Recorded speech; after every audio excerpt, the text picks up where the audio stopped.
Now, on another matter, the disastrous consequences of America's withdrawal from Afghanistan were both foreseeable and foreseen. And as Taliban rule terrorizes the region and brutalizes the Afghan people, it also inflicted terrible pain on American families. I've worked closely with the family of Ryan Corbett, an American citizen detained in Afghanistan by the Taliban for over a decade.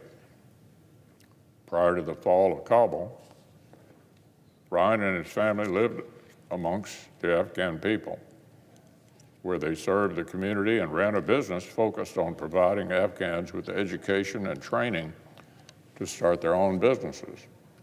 As the Taliban returned to power, the Corbett family was forced to flee.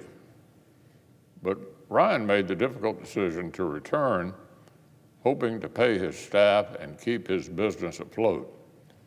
And on August 10th, 2022, the Taliban detained him without charge for 607 days. Ryan has been confined to a 9-by-9 basement cell with scraps for food, little to no sunlight, and intermittent contact with his family.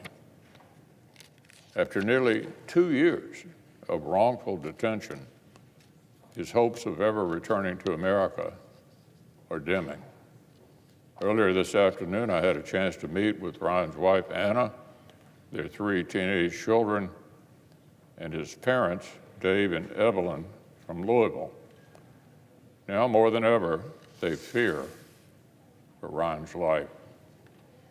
Today, the Democratic leader and I have introduced a resolution calling for Ryan's immediate release. It reaffirms America's commitments to freeing Ryan and raising the international stakes of the Taliban's wrongful detention of American citizens.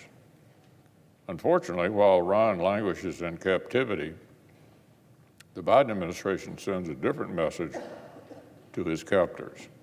Since his detention, the U.S. government has sent roughly $1 billion in aid to a country in the tight grip of medieval theocratic regime.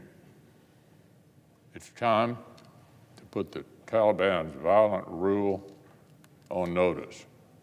It's time to show our enemies that the United States will not let American citizens be used as bargaining chips.